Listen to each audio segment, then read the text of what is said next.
All right, welcome to the NGAdvocate podcast for number 22. This is Saturday, May 23rd. I'm Chris Dyer. I'm here with Viral. We are going to go over the election results from this past Tuesday. It was a little bit shocking in some races and really not in others, which usually happens in primaries. And then we're going to probably hit on a couple of agenda items that we'll get into in detail next week. But stuff that's important that y'all need to be aware of. So, what did you think about the election, Bill? I was up to par, I guess. Really didn't expect this kind of a low turnout, but yeah, it is what it is. Yeah, I think Hall County had like 25%. I've got the chart here. The state of Georgia was 28.2%. And that's really high. That's high for a non-presidential year primary. But that's because the Democrats turned out in force. They didn't win a lot of offices, but they made a lot of them a lot closer than it should have been. Right. I mean, I think the biggest thing was that for the governor, nobody did well except Keisha Lance Bottoms, and that just kind of shocks me with how she ran the city of Atlanta during COVID, and everybody just forgets that stuff. Yeah, politicians are really, really good about making people forget about the dumb shit they did before. Yeah, I mean, she just destroyed the city of Atlanta. I mean, it was on its way down anyway with crime rates and corruption, but it just went off the rails under her, and it just interactive mode. Hall County, we only had 37,544 people vote out of 144,000 registered. So we voted at about a 26% clip, 25.9%. And in an election year, and especially on the Republican side, where there's a lot of important races locally, that just kind of just baffled me. Because, and I talked to several poll workers that I know, and they said a lot of the baby boomers, they usually come and get the paper printouts of the who's on the ballot and everything, and sit there and look at it before they go into while they're waiting to vote. And they said that several of them were just talking. I mean, a bunch of them ended up leaving and not even coming back because they didn't even know who was on the ballot. And that's a good thing in a way that we had that many people on the ballot. It wasn't just incumbents and they could come in there and just check boxes. But it's a bad thing when they're that ill-informed. And that's why nothing ever changes. Yeah, unfortunately. And that's got to change. I mean, and I know a lot of people are disappointed for a lot of the people that ran because they had a good social media following or a good Facebook following. But what they don't understand is still about 75 to 80% of your voters don't use social media. Right. For anything other than keeping up with their grandkids or keeping up with, it's just something to get on to keep up with family members or something. They don't get into none of the social stuff. I mean, how many times have you seen posts? I'm tired of all this political stuff. I don't get on here for that. I don't get on here for this. I get on here to have fun. Well, that's all fine and good. And that's and it's like all the baby boomers, they still vote in mass and they still think that the mainstream media is legitimate. Back like when Walter Cronkite and all them were giving news, they still trust what they see. They trust Fox News. They trust CNN or whichever one they watch. They trust ABC and they think all these other sites are just not fake news. They just think they're more propaganda. They think they're more like the National Enquirer. Yeah. Is this whatever I watch is in propaganda? Yeah. Is whatever you watch is propaganda. Yeah, no, and it's got to the point to where all of it's just trash. If you watch Fox News, you get half the story. If you watch MSNBC or now it's MS Now or CNN or whatever, you get the liberal side of the story. I mean, it's just you don't have on broadcast network or even cable or satellite or whatever, you don't have a down the middle news source anymore. It's all propaganda. It's all propagandized, and and you only get the slanted version. Because nobody wants to know that they are. Well, the Uniparty is pretty good about controlled opposition and working together behind closed doors, but making it look like, hey, we're looking out for you guys, not these other guys. And each side's evil when realistically, around 70 to 80% of the people have common beliefs and common goals. It's the extreme. They use this certain talking points to keep the people divided. And it's the same talking points every time, and people keep falling for it. That's abortion, Social Security, and, social benefits. People's going to die if you don't pass more government health care. They just, I mean, just because you cut health care a little bit, that mean people's going to start falling over in the streets. The way they make it sound, but it's hit local politics too, and that's what sucks. You don't have true campaigns out there on people's policy. They just parrot the same talking points all the way through from federal to local. Yeah, they're looking at their federal, national level stuff as a way to, same lenses as for the local elections. So like, what is this? I think I sent you this screenshot as the reason why they never voted for, or they didn't vote for Shiv.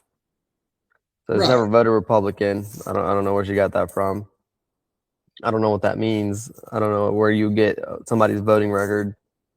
So he's a liberal Democrat working an agenda to infiltrate conservative areas as conservative candidates. They will make us look like NYC, where murderers are released without a bond in an hour, if arrested at all. The DA and sheriff work together can destroy a city in a week. Okay, so it's okay for all these pedophiles to just be getting slaps on the wrist and child molesters just be walking free amongst us. All right. It's okay for Lee to do that, but that shows you they didn't even listen to Shiv's campaign or any of what he said, because he was totally against everything they said. Yeah. At least on face, he was against everything he said, or they were talking about. Yeah, he was 100% against it. Hell, he come out. Lee let that coach from Lanier Christian that had been taking upskirt pictures for the past 5 or 6 years, over 100 girls. Just let him walk. Let him out on bond, cut his bond from 175 grand to 32 grand, and let him out of prison. Not prison, but jail. It's just these people don't pay attention. It gets sickening. So, and Shiv got 18% of the vote. I guess we'll talk about that one first, since you get into more detail of it. He got 18.8% let me pull it up right here. I got the Hall County results right here. It's State House. They got so many on here that you can't. Right there's County Commission. Yeah, Shiv got 18.14% of the vote. And, you know, it's, let me do this. I'll share it so we can all see it. You got it pulled up on your computer? I got it right here. Windows. The election results. I got it right here. Yep.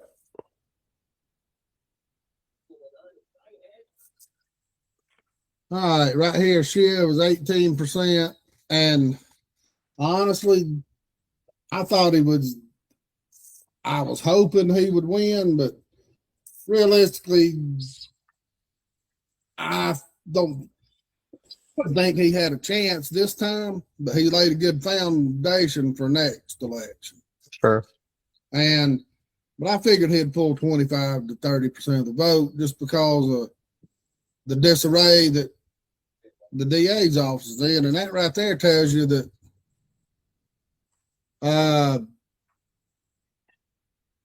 you know, that just tells you that people don't know what's going on. They don't pay attention.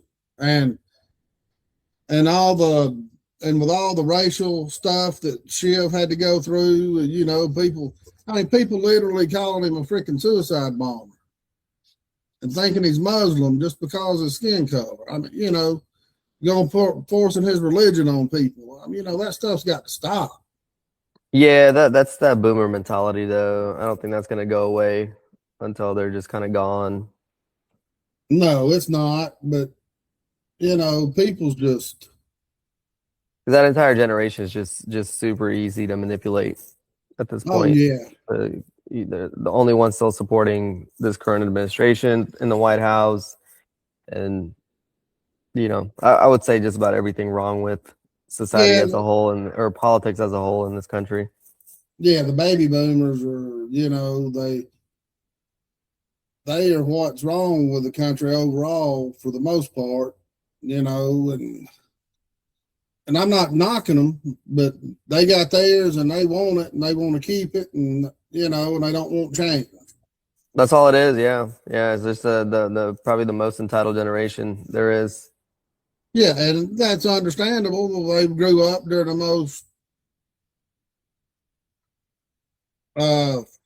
flourishing period this country's ever seen. Mm-hmm. Not just for the rich, I mean, talking for everybody. Right. I mean, even if the people talk about the poor in this country don't have anything, oh my God, you look at people that are damn near homeless, they're walking around $1,200 iPhones. You know, you look at what we have in this country now, the poor have more than the Vanderbilts and the Astors and the Rockefellers had in the early 1900s. I mean, the early 20th century, you know, the early 1900s. And I mean, they didn't have air conditioning. They didn't have, I mean, you know, the amenities we have now is just, it's just crazy. But back to Shiv and Lee, rumor has it he's going to run, he's going to serve for a couple of years, and then he's going to let the state take over and appoint somebody. But what the hell is that going to do if Keisha Lance Bottoms wins governor? I mean, you know what I'm saying? He's 75 years old. I mean, can he live? And I'm not being ugly. I mean, when you get to that age, you can get sick and things turn bad quickly. Right. I mean, I'm dealing with it with my parents right now. I mean, you know, that is a little concerning though too. You know, there's not a Republican candidate for governor that I would vote for, but also know how idiotic Keisha is. Yeah, I mean, I can't. So this whole governor race, I mean, for the state of Georgia, it feels like it's a big decline coming one way or another. Yeah, I mean, I can't vote for Rick Jackson. I mean, I just can't. I won't. And it's going to take some bunch of persuading to go to Burt Jones, and I damn sure can't vote for Keisha Lance Bottoms after what she did to Atlanta, Right. So, I mean, where are we at here? I mean,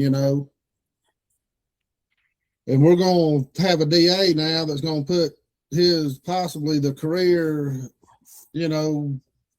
up to 2, maybe more years in the hands of a possible Democratic governor. I didn't think Keisha Lance Bottoms would have a prayer to win, but hell, she pulled 60-something% of the vote for the Democrats. Yeah, I mean, it's that name brand. They're running off that name brand at this point, and it's an easier name to defeat after what they did with Brad. Yeah, after they demonized him for the election results in 2020 and all this BS. And all he did was follow the law. Right. But you can't do that though. That's the thing. You can't follow the law when it's against Trump. Against Trump. Well, right now he's trying to kick the parliamentarian of the Senate out because she won't break the law. She's staying down the middle and force them to have a vote on his $1.8 billion to finish the ballroom and fund Homeland Security and other stuff. It's just, and people take up for this crap. I don't care if it was Biden doing it or Obama or George Bush or anybody. I mean, wrong's wrong. And we're running to that in the local elections as well. And I just hope Shiv don't get discouraged and don't give it another go in 4 years. I think he'll have because we know Dyer's not going to run again, and I don't know who I don't know, man. Dyer's spirit might run again. Exactly. I don't understand why these older people just don't ride off into the sunset. Well, he already has run into the sunset. When's the last time he showed up to work? Exactly. And there's like Couch before all this stuff with the DUIs and stuff. He never showed up to work either. That's why his underlings was wanting him out so bad, because he never really showed up for work anyway. Right. So, all right. Well, I hope Shiv runs. I hope he don't get discouraged, and we'll go from there. And right here, we go down to Solicitor General. We got John Batchelor against Inez Grant. I really thought that Batchelor had about a 50-50 chance. But Inez being basically an incumbent, see, they put an I next to her name when she's really not an I, because she was appointed. And the incumbent's good for 10-15% most likely if people don't. They just vote. The incumbents are hard to beat. But John put up a good fight. I mean, he got 39.5% of the vote. Yeah, that's pretty good. He laid a solid foundation, and I think the way his message got out, he showed a lot of deficiencies in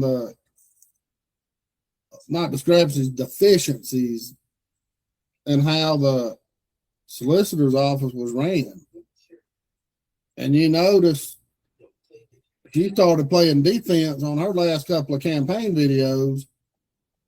And by the time she got elected, she was claiming she's going to be tougher on crime. She's blaming it on having to clean up all that mess that Stephanie Woodard left. And that may be true. It may not be. But we're going to find out. And, and I'm hoping John runs again as well. He's a good guy. And that's what people don't understand. Him and I don't align on some things politically. Basically on, I'm a libertarian. I'm, non-violent, petty drug crimes. I lean more towards the rehab, and look, let's don't screw an 18 to 25-year-old kid life up where he wants to throw the book at him, which is just typical. You know, I mean, that's just a lot of the conservative views, you know, and that's not a deal breaker with me. You know, that's just not a deal. That's what most people don't get is you don't have to agree with a candidate 100% to throw your vote with. I think if you align 70, 75% with somebody, I mean, that's worthy enough to get a vote. Sure. You know, that's just my opinion. I mean, because you're never going to agree. If you agree with somebody 100%, that just means you're indoctrinated. You don't have a mind of your own, in my opinion. And, you know, but I mean, most people don't. That's the thing is most people don't have the critical thinking skills to kind of come to a you know, a concrete decision as to who to vote for. It's just like the tribal thing is like, oh, well, so-and-so's voting for them, so I'm going to vote for them too. Right. All right. Well, and one thing I loved about John is he did agree when we had the podcast with him that you can't have blanket rules. You can have blanket guidelines, but each case is different in of itself. Mm-hmm. I mean, this guy dealing, you know, gets caught doing one thing is totally different than the next guy doing it because they've all got different histories. They've all got different backgrounds. They've all, you know, each case is not the same. And you can't have blanket sentencing. I mean, that's where we're at now, that 3 strikes are out rule and all these minimum sentences and maximum sentences, and the judges should have a lot of leeway in how they sentence people. And John agreed with that to an extent, you know. So, and I think he laid a good groundwork. He's a great guy, and I'm hoping he comes back in 4 years, you know. I just hope he don't get a job somewhere else as a prosecutor. If he wants to prosecute, he's going to have to go somewhere else. I don't think they're going to hire him in this office. You know, same way with Shiv. I mean, I hope he hangs around. They can go into law and stay active and not do any cases, you know, just do different types of like real estate law or, you know, or do consulting or whatever. But we'll see that down the road. And, you know, 25,000 votes overall. Look at the difference in the one above it. I'm not going to slow the screen up. There's 20. That just makes you, there's a 500 vote difference in how many people voted for DA than they did for the solicitor. Sure. And, all right, let's get into these county commission races. And this one's going to be a tough one. This one's causing a lot of ruckus with the local folks. And,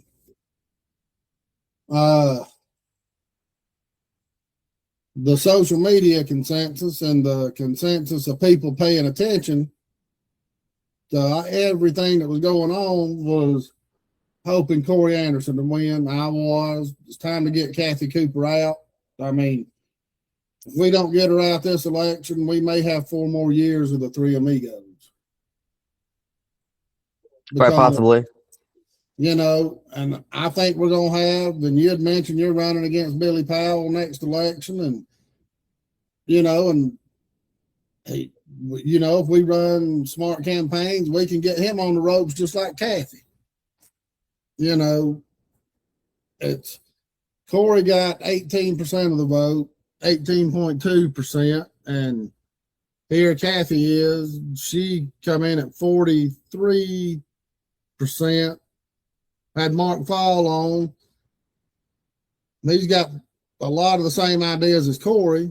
It's just he's anti-real estate people that's their main difference. Is one was, you know, they got pretty much a lot of the same ideas at 10%. And then you got Mark Turner, who's in the runoff with Kathy at 28%. He didn't do a lot of campaigning. He had got a website and a social media page, and he got the 28% basically because of free chapel. I mean, let's just call it what it is. When you got a church with 15, 20,000 members in it, and their preachers telling you who to go vote for, that's who you vote for.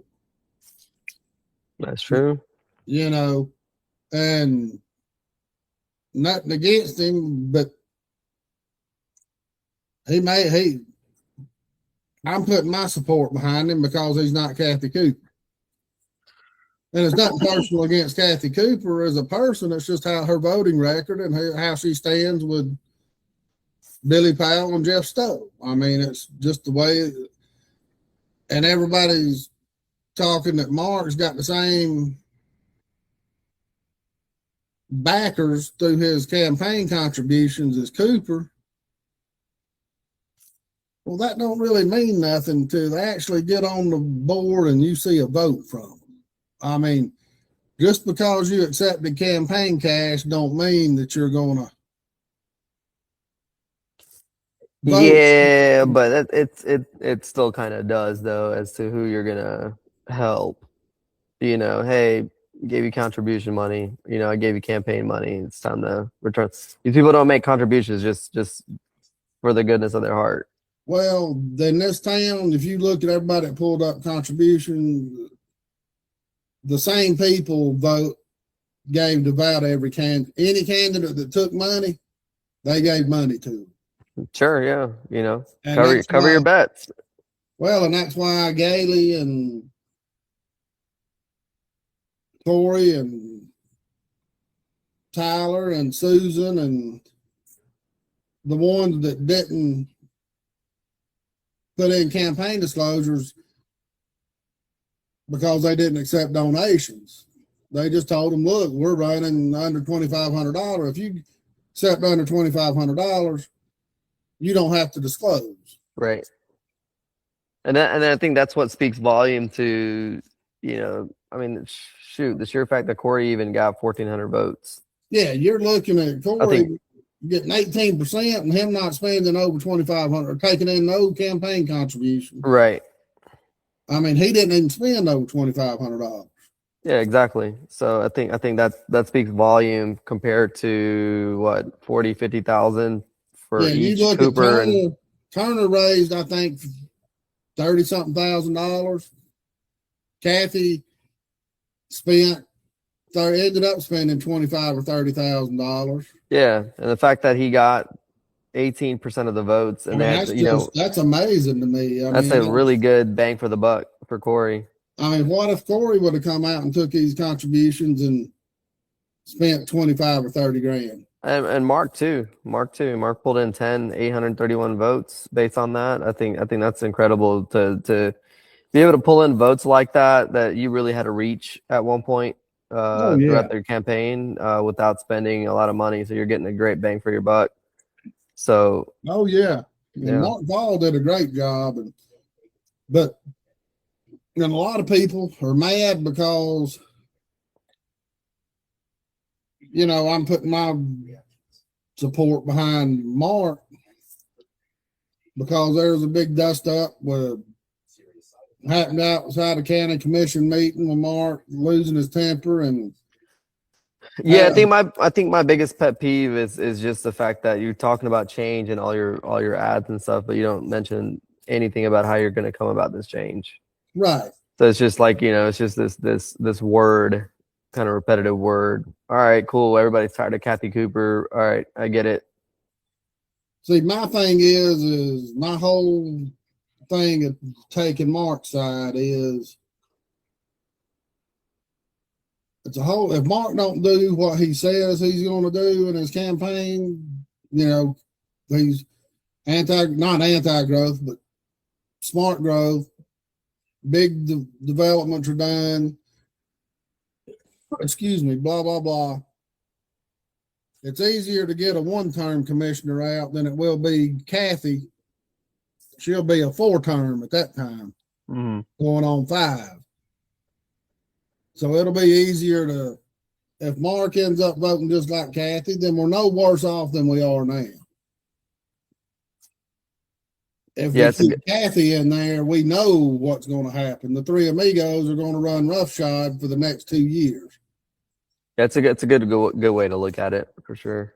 You know, we worked this hard to get Kathy on the rope, and there's no need to put her back in office because it's the devil, you know. Well, I would rather roll the dice and hope. You know, Mark may vote with the three amigos most of the time, but what if he don't on them 2 or 3 important decisions? You know, I would rather take my chances, and if Mark don't do his job, then we can get him out next time. Yeah. A whole lot easier. And you know, and what happens if I will get into this one in a minute? Shannon's turned over to the swamp too, in District 3. What happens if you get Kathy back on there and Shannon on there? If he beats Tyler in the runoff, then David Gibbs is going to be up there by himself.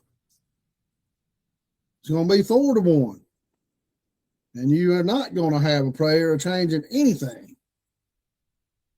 Well, I think at that point it's like the voters get what they ask for.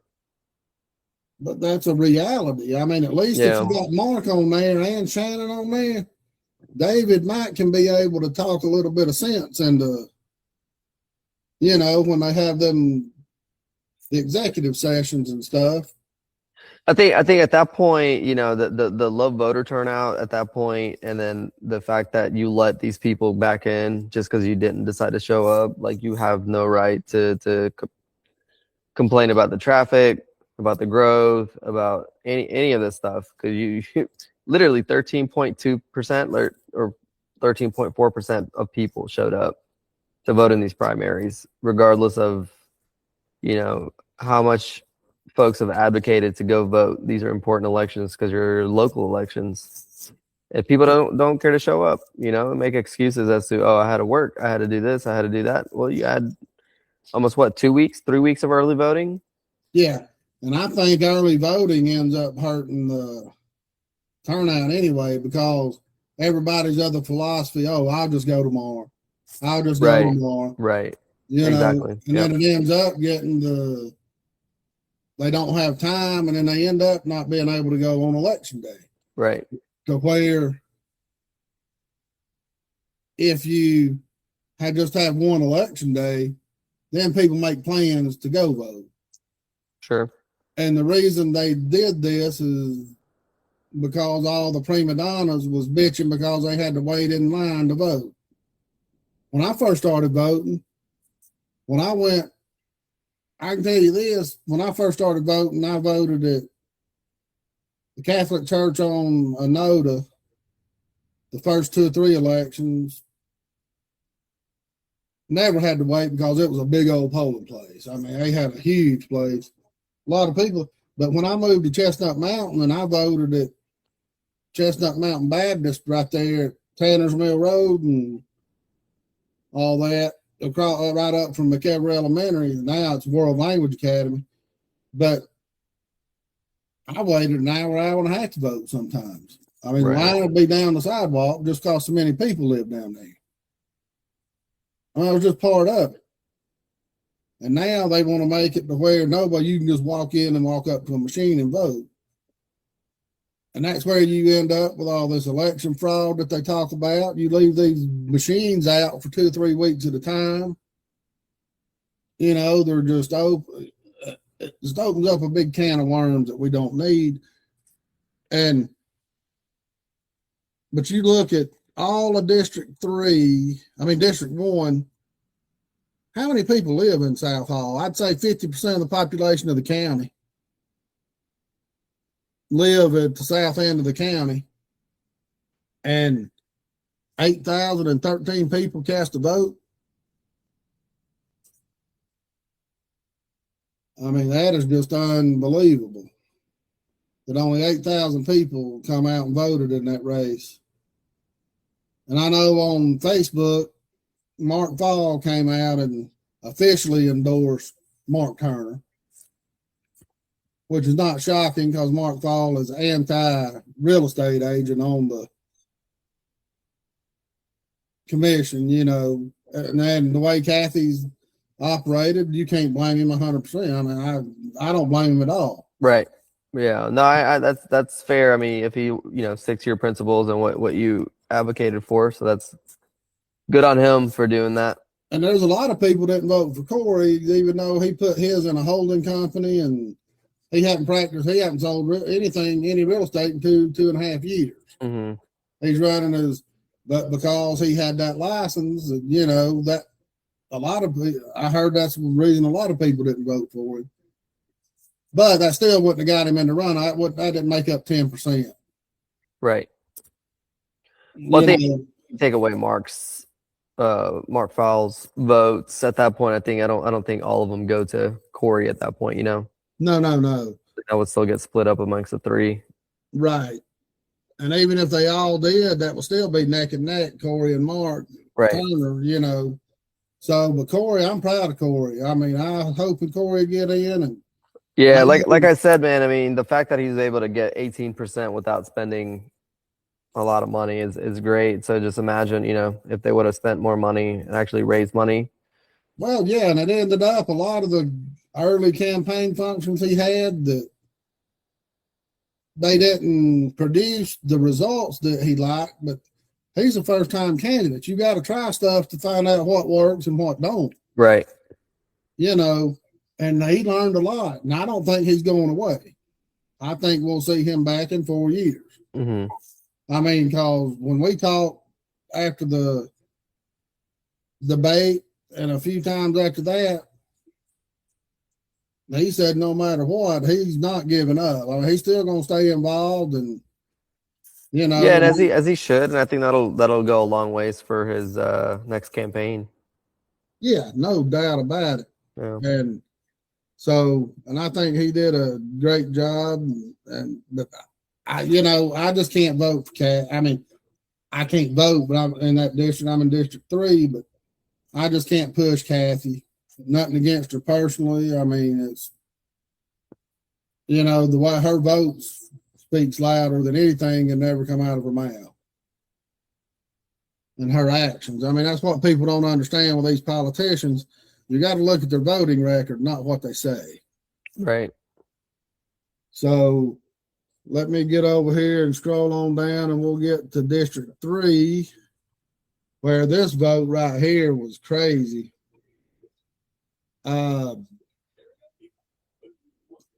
Let's see.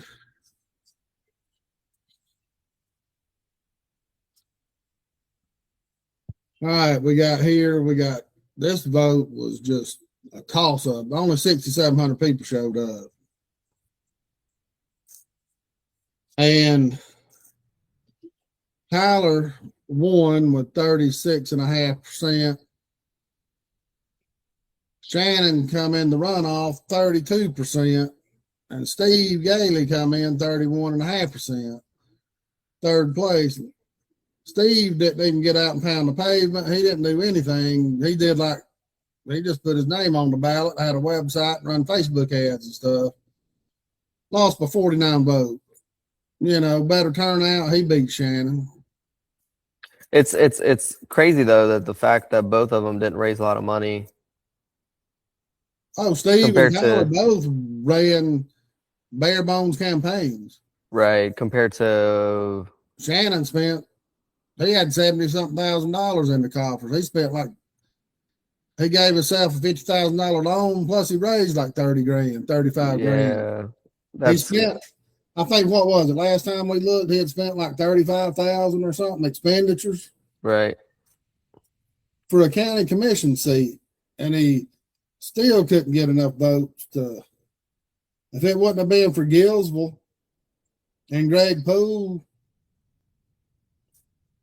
Is Greg Poole endorsing him? Pretty much. Yeah. He didn't come out and say it, but Shannon won Gillsville and Lula by 40, 50 votes each, and that's a lot when you only got 6,000 people. He only got 2,100 votes total. Mm-hmm. You look at a 50, 60 vote difference in some of these precincts. He won Lula and Gillsville decidedly. And, and I was talking to Tyler, and he was telling me, because he ran out of time, he went out door knocking and meeting people in the community, and people talking to people walking their dogs and everything else. And the communities he didn't do door knocking in are the ones he lost, the precincts. If he had time, if he'd have had a few more weeks to get to some of these other communities, he may have got to 50% just on his own. Yeah.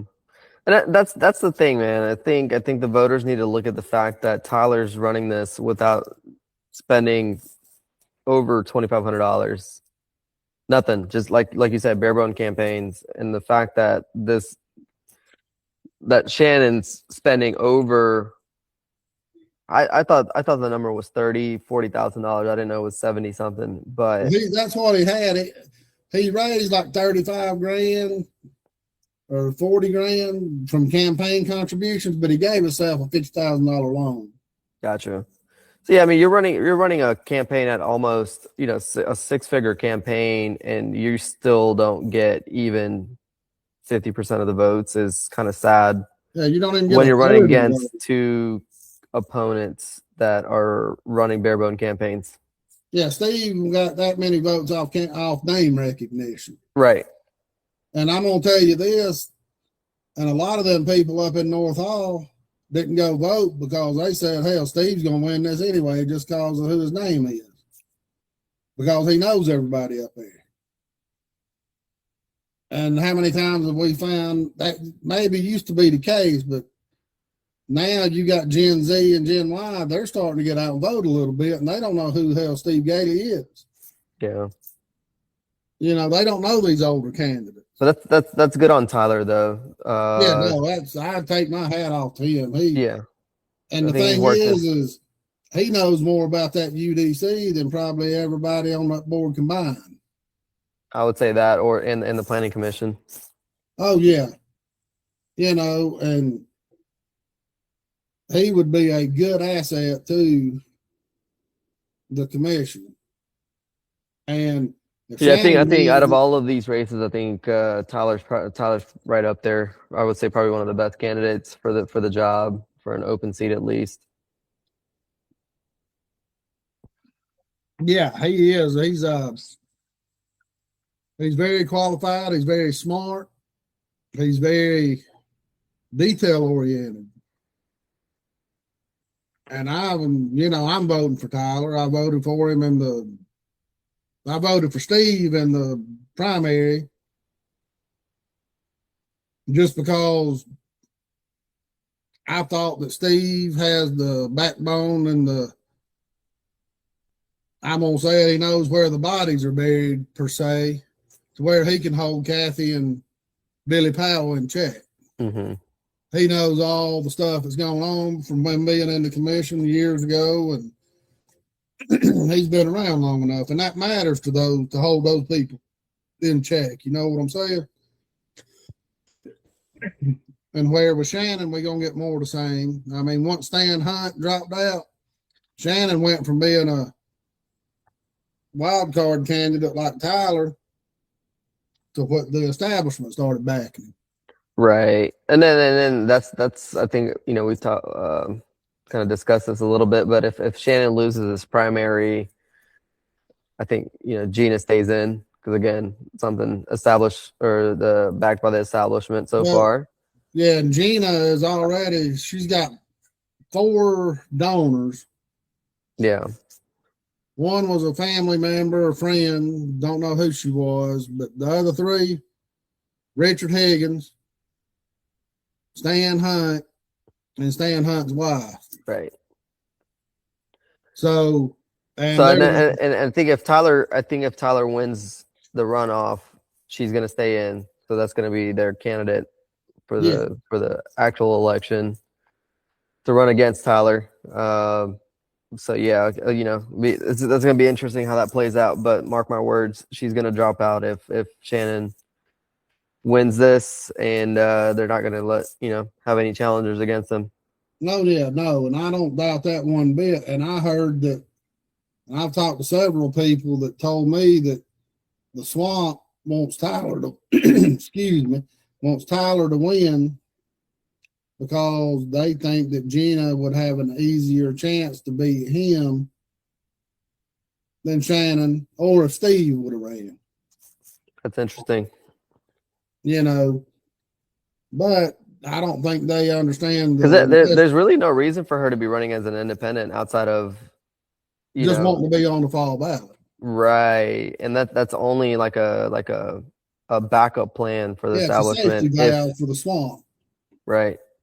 That's exactly what it is, and she can claim all she wants on the debate and everything. She just where your money's coming from speaks volume. Yeah, and and that's the only thing. And like we talked about earlier, that's why people are saying let's just keep Kathy in instead of putting Mark. I'd rather take my chances. Even people that play craps, by God, or roulette, they hit big once in a while. The house can't win all the time. But if Kathy gets in, the house is going to win every time. I don't trust either of them enough. So it's one of those that I just walk away from that game. I don't want to publicly endorse either of them at that point.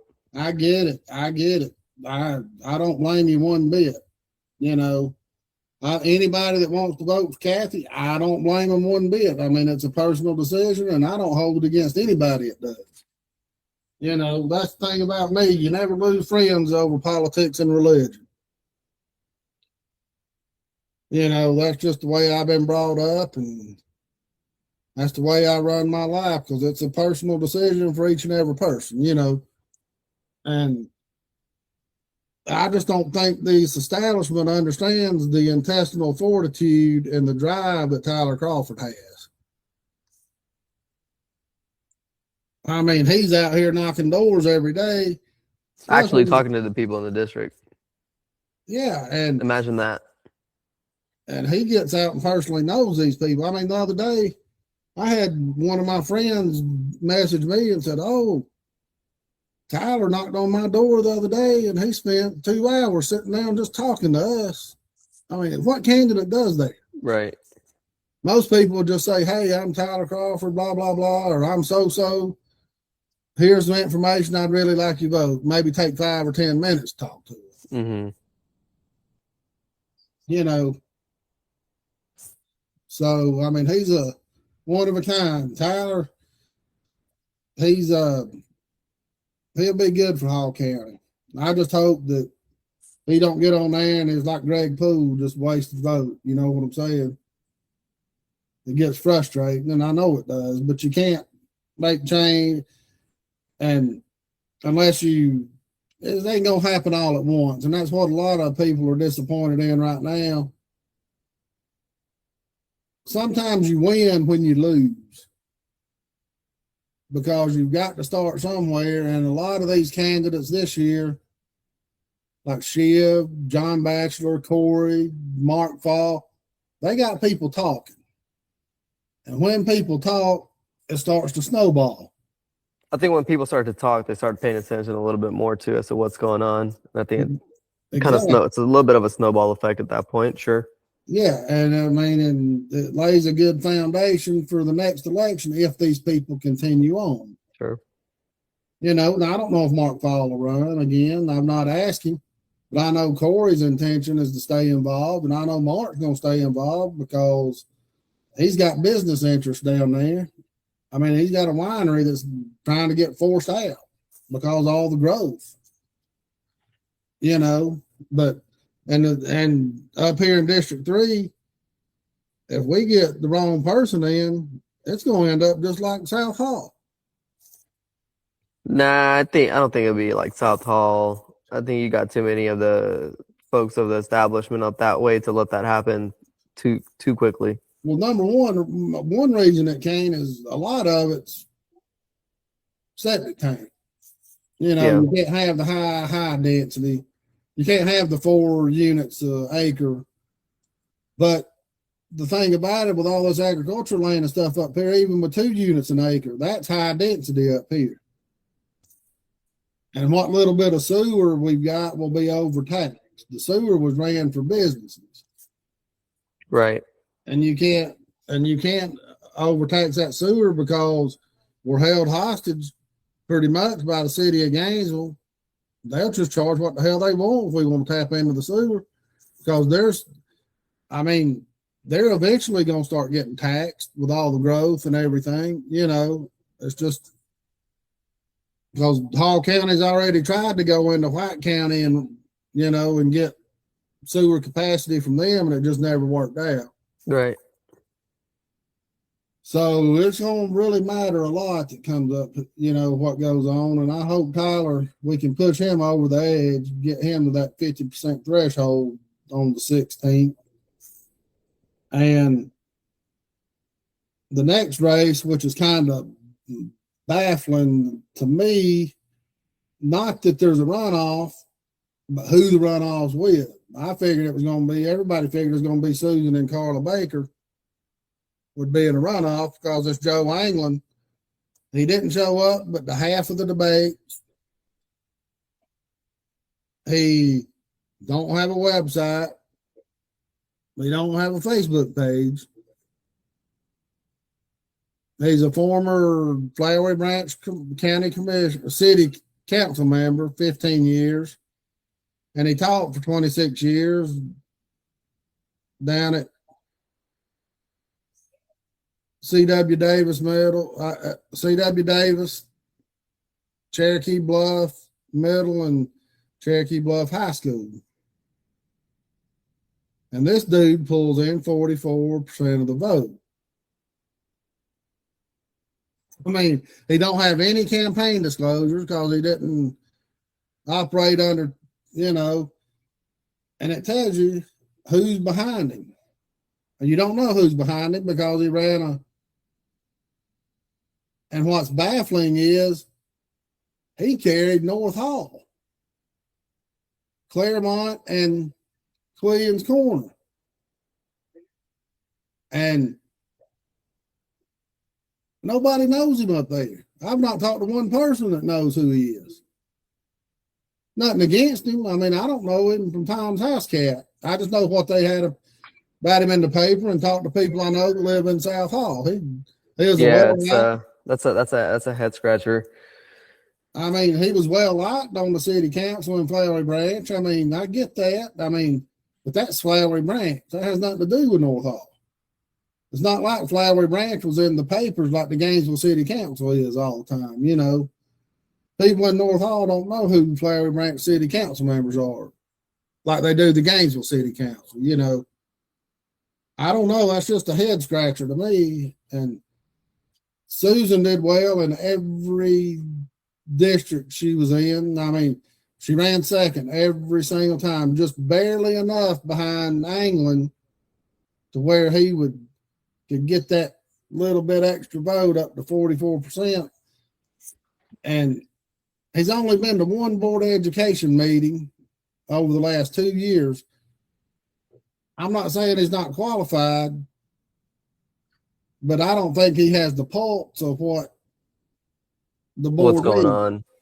on. He knows what, as a former teacher, he knows what the teachers want and what the teachers need. But that's only a fraction of what the Board of Education does. Where you got Susan coming in, she's looking at it from a non-biased point of view. I feel like she's, you can easily say she's got 5 years of experience being at every board meeting since then. Oh, yeah. She's missed 2, I believe. And plus, she worked in financial aid, and she's a former math teacher at Gainesville College, North Georgia College. And smart as a whip. She knows what's going on. She knows what the county does good. She knows what the county does bad. And, we need somebody like that on the Board of Education. And I'm not saying that we don't need somebody on there like Anglin that's going to fight for teachers and what they need. But until we get somebody on there to crunch the numbers and show the county, hey, this is where we got to cut costs, by God, then nothing's going to change with the teachers. Because you sitting here with $3 million in salaries, probably sitting there on Green Street, any extra money that comes in from the federal and the state goes to administration, not to the teachers and the students and the parapros where it needs to go. And until you get somebody on there objectively to look at it and cut costs, then you're not gonna have change.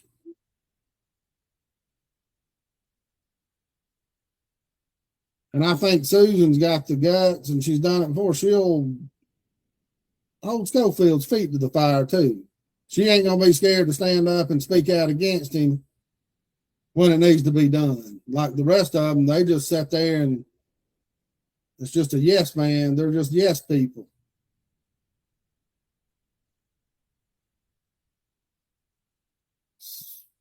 You know, and it's gonna be. Sorry, I got little man over here. Oh, okay. He just woke up, so hey. But yeah, no, I agree with you. We got to do a better job of getting Susan's name out there. But I think she's got a pretty good chance if we just kind of again, it's not spending a lot of money. I don't think this Anglin guy is either, though, is he? No, he didn't have a campaign disclosure for donations, so it's all just on. Right. Now, he may have the swamp behind him, just not taking donations, pushing his name. I don't know. Nobody knows. I mean, 9,200 votes is a lot. Yeah, Susan got almost $7,000. I mean, and I think if you go on policy by what went on at the debate, and from what I've read, Susan and Carla Baker were pretty much lockstep in what they believe. Right. And so yeah, if you can swing those 4,700 votes towards Susan, you got a winner. Yeah, no, I mean, and I think that if people are paying attention and didn't just vote for Carla because they know Carla, if they were voting on the issues, then I think Susan's got a good chance to get over half of that vote that Carla had. Sure. And we're gonna have to swing a lot of votes though. It's not just half. You have to swing a lot of votes towards Susan at that point. But I'd be curious to see who all voted for Joe, these 9,200 people, and just even ask like, hey, do you even know this guy? Have you ever talked to him? Right. Let me show you who Susan is. If you know. See, and I'm not going to do it on this stream because it's too hard. You don't go back to where you were when you click back.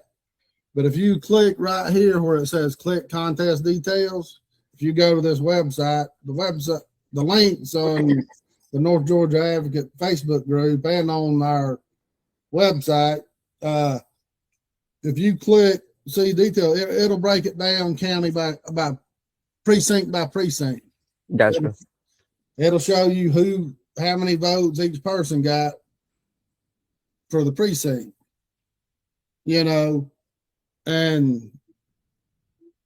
I can show you an example right here. Let me pull it up. How I broke it down for Tyler and sent it to him.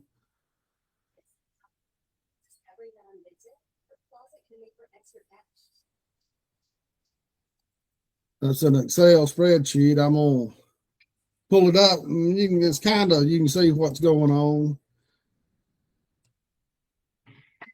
Let me share this screen. There ain't nothing else. Let me stop sharing this, and I'll share the other one. This is just real quick. You can see kind of what's going on. I got it broke down.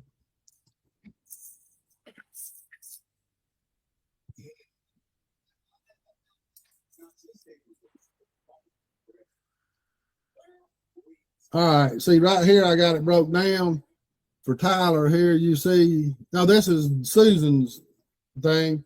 I broke it down, Susan and Tyler. You can see each precinct that voted right through here on the left.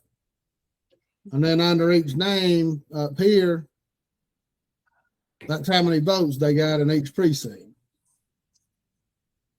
It don't break it down by demographics, but it breaks it down by precinct. Yeah, what's crazy though is the fact that I live in Hall County and have to pay county taxes, yet I don't get a vote in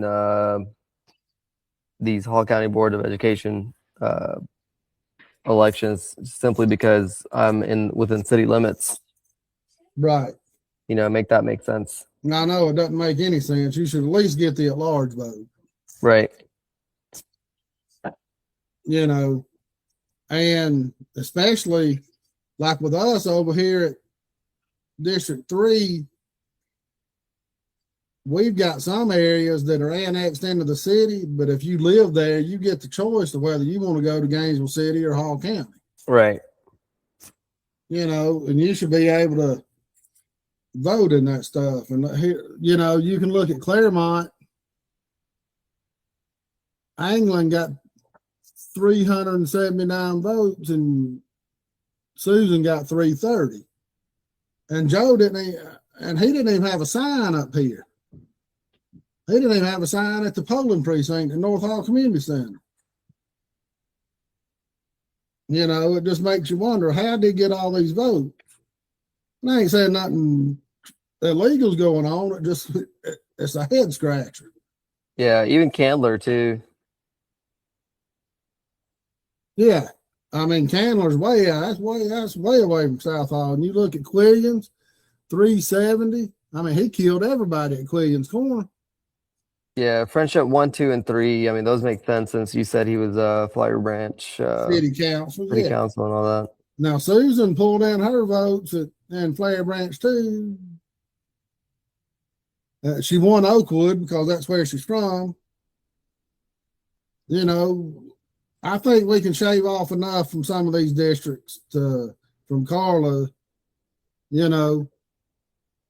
Carla did well in Claremont and Quillian's Corner too. I mean, here Carla, she's the head of CASA and used to be head of CSU, which helps underprivileged children and stuff.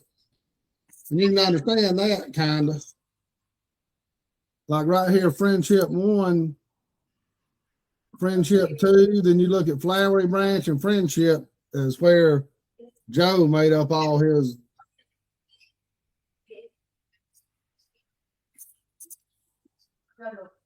Now here's District 3. Let me get over here to District 3 for Tyler. And you can see the difference in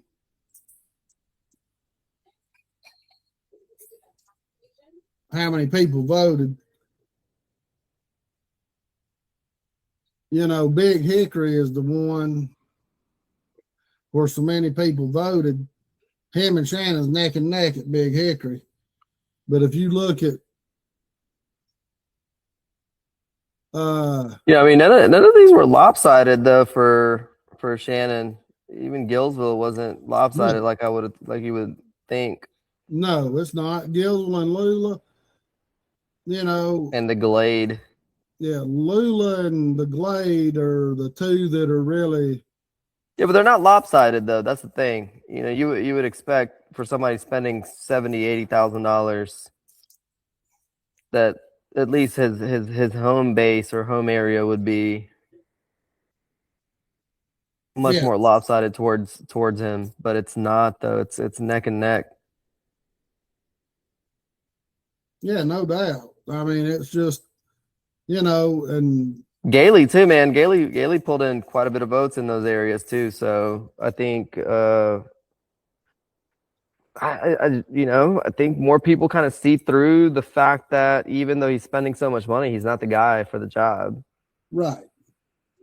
Because if you spend that much money in your own areas and you're not lopsided, you don't have lopsided victories in those or the votes, I think that's pretty telling as at least that's the way I'm reading it, is that people don't trust you.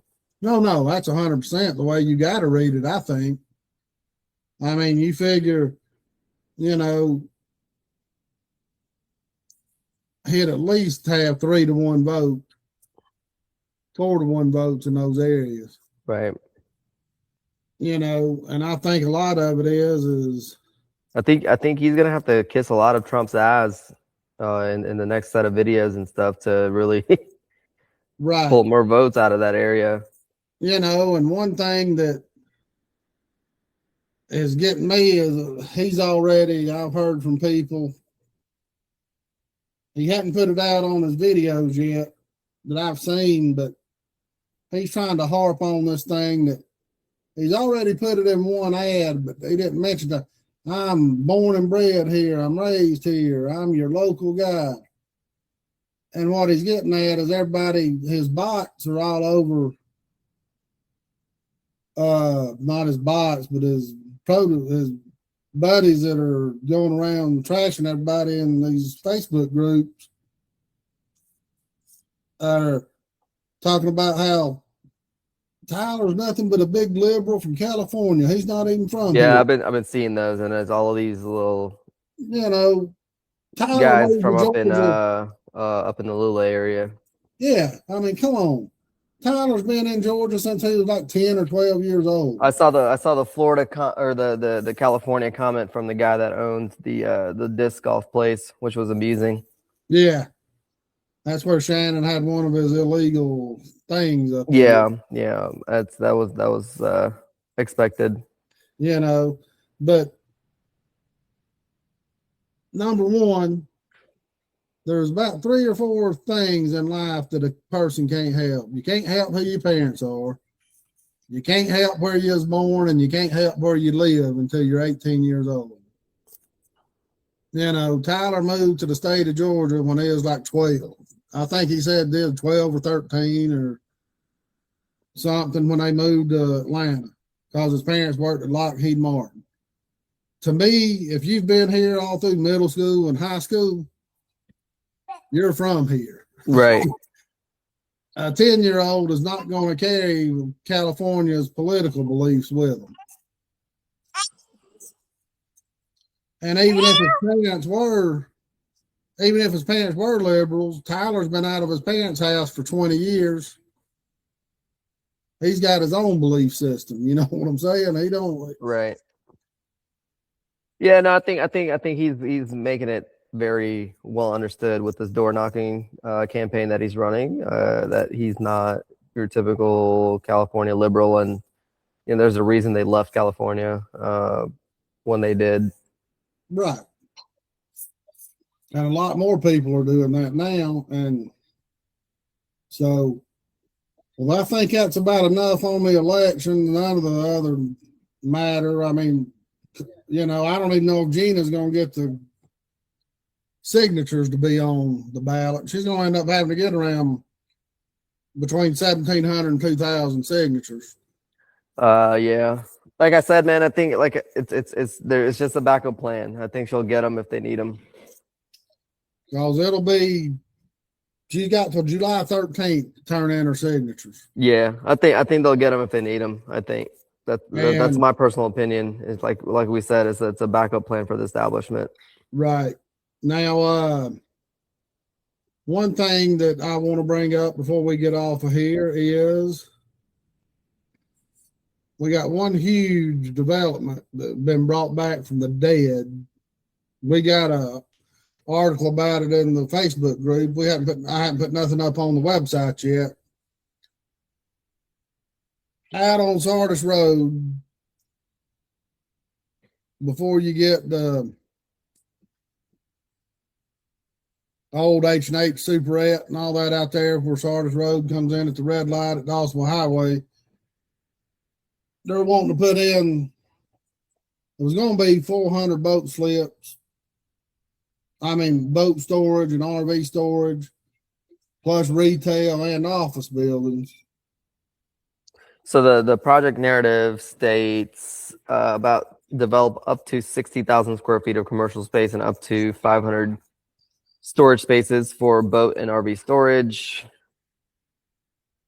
Right. The original was going to have retail and high density, though, right? Yes, but they had living, they were only going to put in 30 units because they put the moratorium in. You couldn't have more than 30 units. And the new plan, they eliminated the retail. They eliminated the retail and they're put in more boat slips and RV storage. They eliminated the high density and put in Yeah, commercial and left the storage as it was. The storage and the business, right.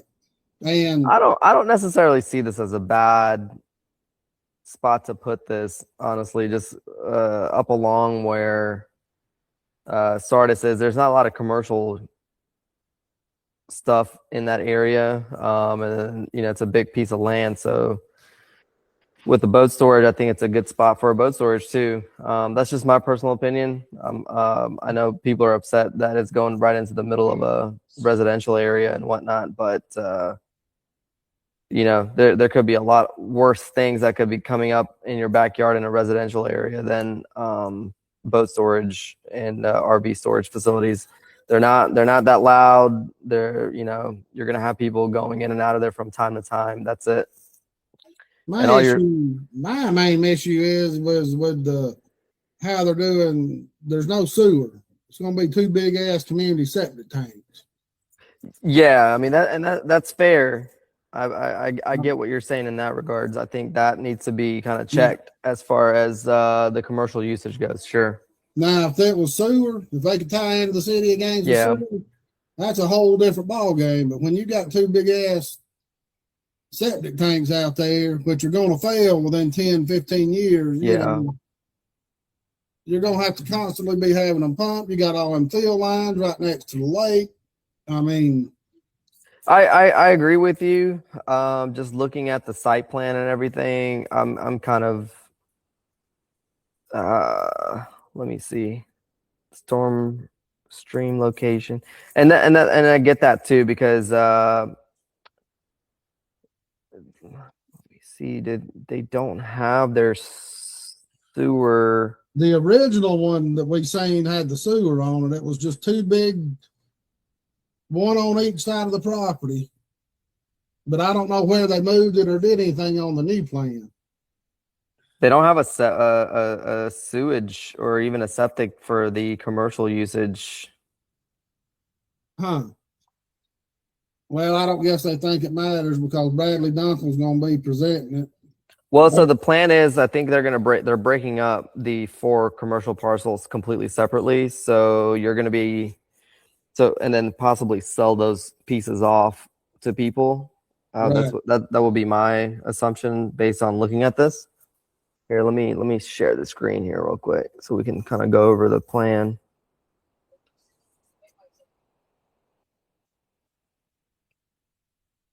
And while you're doing that, we need to bring up that now the owner of the property is Billy Powell, a county commissioner, and who's developing it is going to be Brian Rochester's group, Rochester and Associates, DCMI, or DCCI, DMMI, whatever the hell it is.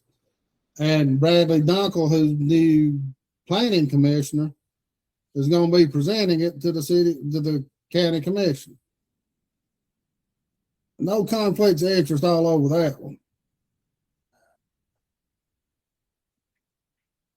All right. Can you see my screen? Can you see my cursor right here? Yeah. So yeah, this is what I'm thinking is so you got Dawsonville Highway right here, and what I believe you have your septic right here. This is the septic for the wash station and whatnot for the boat storage, and I feel like this is something that probably Billy's going to develop himself, or sell it to the highest bidder once it's done. But then these parcels, as you guys can see right here, this is broken up into different pieces. So these pieces right here, I believe, would be sold off to other developers. Let them build it and let them figure out their own septic tank and whatnot. See, originally, you see where that one septic's there, they had another one like almost flipped over on the other side. Like, Yeah. See, and that's the thing. You can't. They're not showing the septic for these 4 commercial lots right now because you don't know what's going to go in there. They don't have a plan of what's going to go in there at the moment until they sell off those parcels. right. See, on the other one, they had those 30 residential units that were going in there. Right. And that's tough because you got a stream right here. This entire thing is a stream setback that you got to have. So yeah, whoever's going to end up buying these is going to be responsible for their own septic tanks, and I don't think that's a bad thing. I think each one is about 1.5 acres or more. So yeah, that's 1.85 acres. So that's the smallest one right there. Right. Yeah, with that being the smallest one right there, I think you can put in a decent size strip mall or something like that and put the sewage. But now, what if you throw in some kind of a restaurant in there though, and that becomes a little more difficult to manage because that's a lot more sewage and wastewater that a normal septic tank's not going to be able to handle. So, well, see, and I've talked to several people that work with McDonald's. That's why they don't build a McDonald's up at Quillian's Corner. They just that it's going to cost them too much to put in the proper waste system that they need. There's no city or county. There's no sewer up there. Right. And that's my issue is plus you got that stream right there. They got to stay so far away from that stream. Yeah.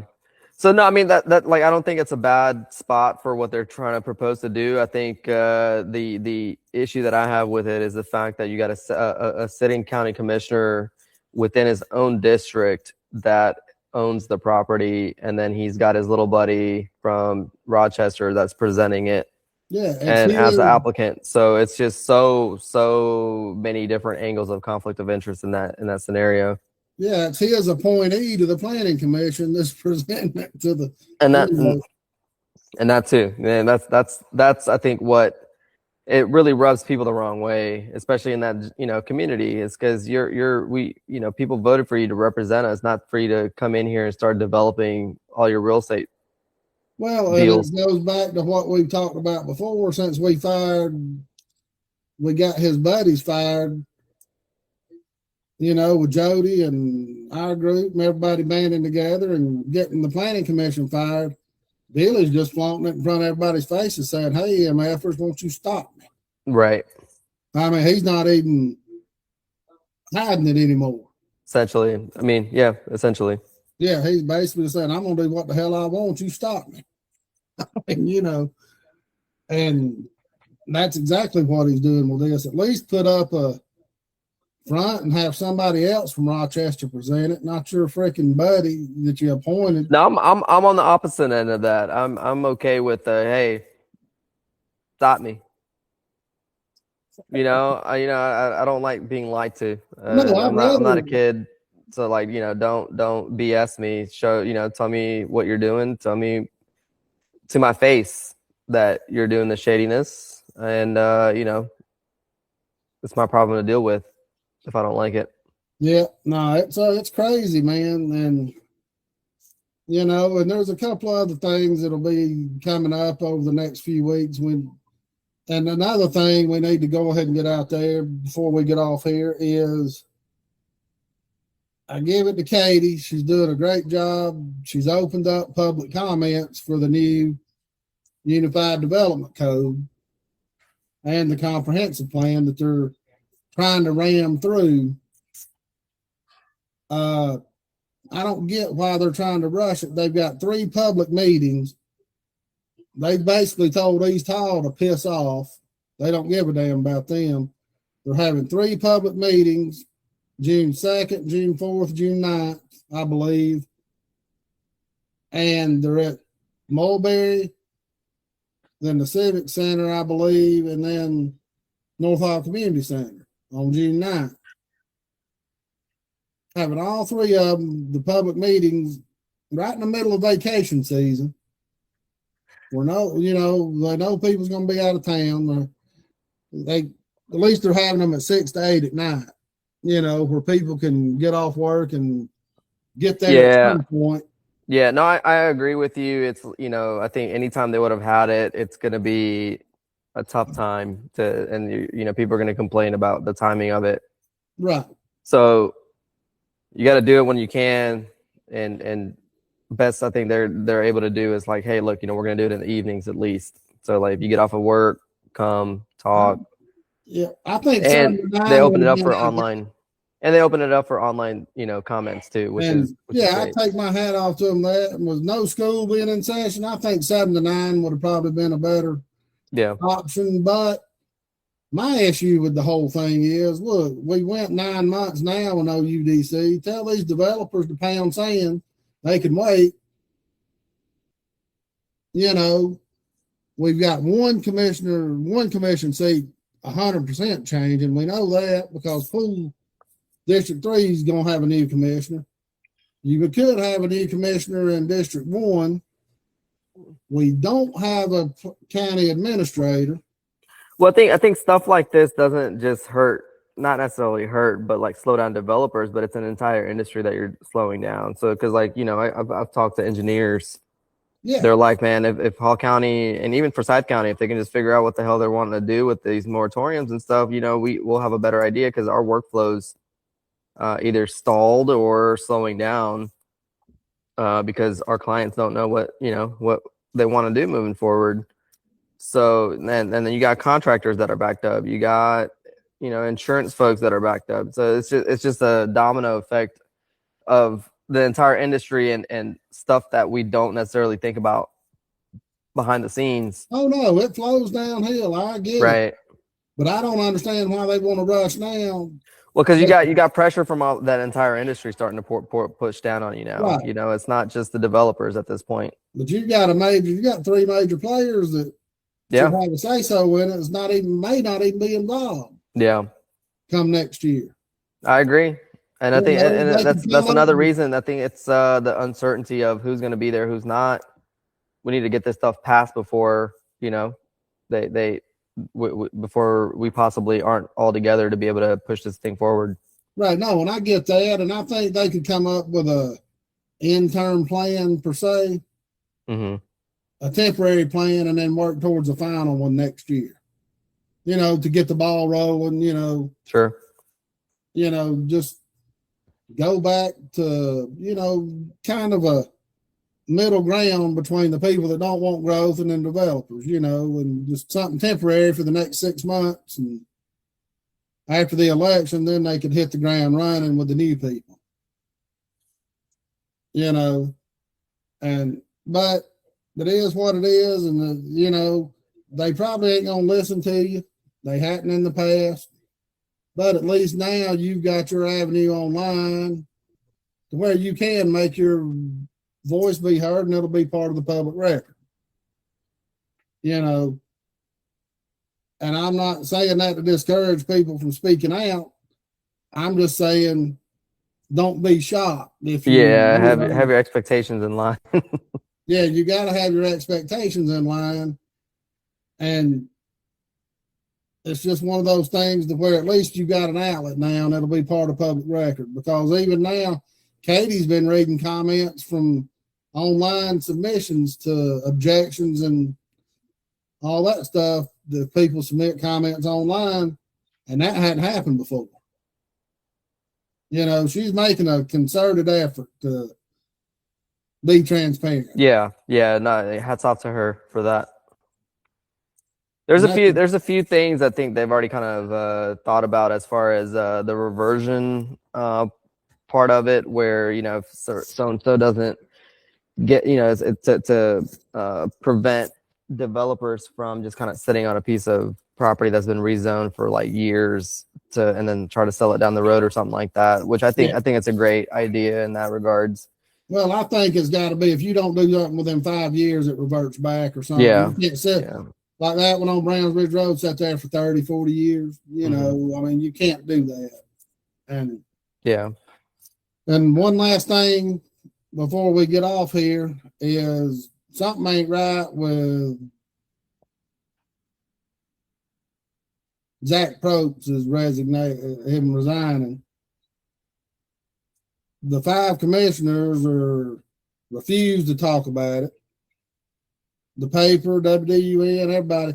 That's basically saying that's classified information. We can't talk about it. It's privileged information. We can't talk about it. And now there's strong rumors coming out. He's getting a freaking severance package. If you resign of your own free will, you don't get a severance package. Something's not right, and the county needs to come out and tell us. Yeah. Well, you would think David Gibbs would come out and say something, but well, he can if the other four vote him down. I mean, that's executive session stuff, and if three of the two, even if it was Greg and David wanting to bring it out, they can't. Yeah.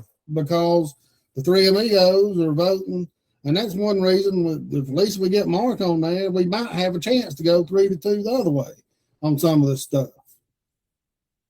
It's not set in concrete, but something's not right. And if we're having to give him a huge severance package, by God, the taxpayers need to know. Right. I mean, there's no reason for that to be hid, to be privately hid. And I guarantee it's private because he's Jeff Stowe's nephew by marriage or first cousin or something. I mean, it's a pretty close family member. I mean, and it ain't right. And that's the stuff that this county's got to stop doing. Well, you got to get the right people in there. Exactly.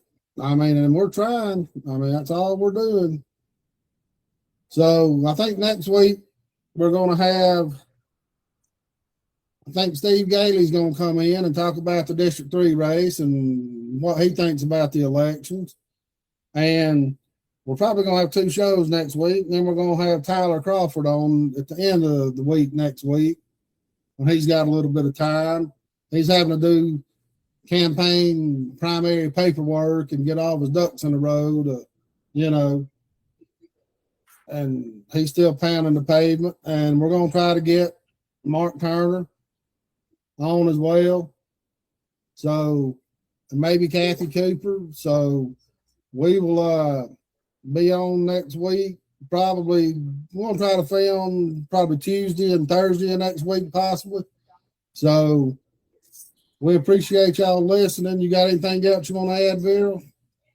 No. All right. Well, y'all please pay attention and go to the Hall County website and get the agendas and look at what's on the docket, and go to the Facebook page and our website. It's got all the links on there and the articles that I've written and on the website where you can get any of this information you need. So we appreciate you listening, and we will be back next week. Early next week. Early. Yep. Well, thanks a lot. See y'all then.